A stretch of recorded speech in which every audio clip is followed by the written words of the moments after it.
Olá, pessoal! Estou no ano de 2018, mas quero convidar você a fazer uma viagem no tempo comigo. Estamos comemorando 20 anos diante do trono, então eu quero falar um pouquinho de 1998, quando aconteceu a nossa primeira gravação em Belo Horizonte, na Igreja Batista da Lagoinha. Eu era apenas uma menina, uma jovenzinha, com experiências com Deus, com um coração apaixonado por Jesus e pela presença que Ele sempre manifesta em meio aos louvores do seu povo. Um desejo de ver a igreja experimentando essa presença, essa liberdade no Espírito, cantando cânticos espontâneos, fluindo nas profecias cantadas. E eu tinha realmente promessas de Deus como um vislumbre do que Ele queria fazer no Brasil, na igreja brasileira, a começar da minha própria igreja local, a Igreja Batista da Lagoinha, em BH.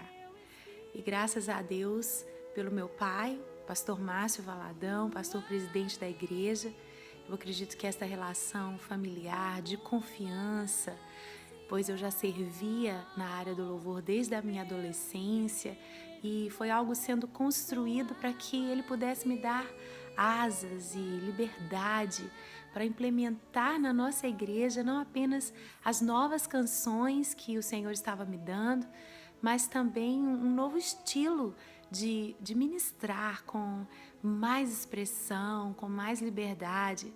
Até mesmo a dança foi algo muito inovador naquele tempo. E eu sei que não aconteceu apenas conosco, por meio do nosso ministério, mas um mover do Espírito ao redor do planeta e em muitos outros servos e servas dele que rompemos paradigmas naqueles dias. E eu também posso agradecer a Deus pela vida do maestro Sérgio Gomes, que foi para mim como um pai. Desde a minha infância, a minha mãe já cantava, minha avó, e eu fui convidada ainda muito cedo para fazer parte do El Chamá, um grupo de cantores, junto com o maestro Robinho e o Sérgio, com a orquestra, músicos da igreja que ele mesmo treinou e capacitou, outros profissionais que foram se juntando. E assim, musicalmente, nós já tínhamos uma equipe preparada e o sonho de Deus no meu coração, a unção de Deus sobre a minha vida, tudo isso junto fez com que a gente pudesse fazer aquela primeira gravação. Foi muito lindo porque o pastor Márcio Valadão, meu pai, estava também voltando da Índia, junto com uma turma de pastores e membros da igreja, para espiarem a terra e verem como poderiam fazer a obra missionária lá nos confins da terra, do outro lado do mundo.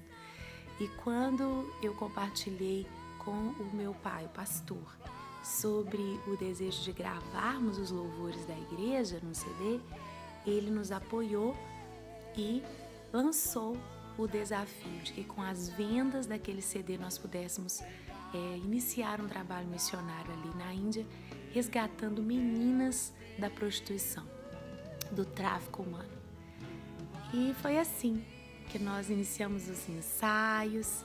Eu me lembro que o meu pai enviou o Sérgio Gomes e eu para os Estados Unidos, onde eu havia estudado, porque eu tinha sido convidada para participar de uma gravação. E ali nós conhecemos Randy Adams, um engenheiro que pelos próximos 13 anos se tornou um mestre também, ensinando a todos nós a arte do estúdio, e foi realmente uma parceria maravilhosa que nos acrescentou muito. Na hora da gravação eu posso dizer para vocês que o frio na barriga era grande, as emoções, muito temor de Deus, porque a responsabilidade era enorme. Também muita gratidão, porque pela primeira vez eu estava colocando em público as minhas músicas. A gente sempre tinha assim a glória do Senhor no meio dos louvores, mas eram outras canções, outras músicas. Então, gravar as minhas composições e algumas versões que eu havia feito do inglês para o português, tudo isso era muito autoral para mim, tudo aquilo mexia muito comigo, era fruto da minha experiência pessoal com o Senhor. E apesar de eu ser criada no Evangelho, eu tive minhas crises, meus conflitos internos de fé, renúncias a fazer por Cristo, pela vontade de Deus na minha vida. E ainda muito jovem, eu posso dizer que eu tive realmente aos pés da cruz. E por isso as composições eram tão vivas, tão doídas dentro de mim, elas carregavam vida realmente. E foi uma gravação maravilhosa. Eu costumo dizer que o inferno foi pego de surpresa, nem o inferno sabia o que estava acontecendo, porque foi uma explosão ao redor do Brasil inteiro, em outros países de língua portuguesa, não só na igreja evangélica, mas em todas as religiões, todas as igrejas cristãs, as canções começaram a ser cantadas.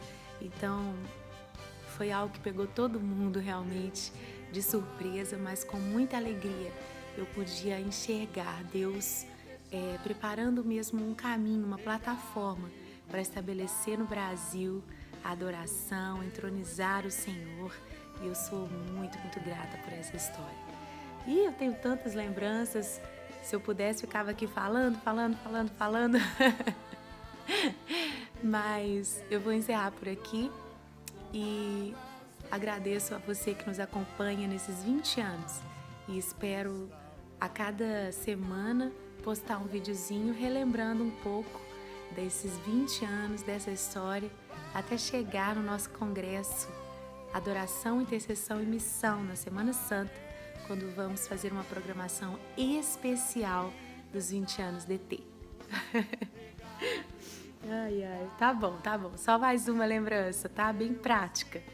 Naquela época, fui eu quem secretariei toda a organização, importação de equipamento de gravação. Gente, eu mal posso acreditar quantas coisas cada um da equipe fazia, porque nós éramos muito poucos para fazer tantas coisas e coisas novas para nós, um desafio de fé gigante, finanças que nós não tínhamos.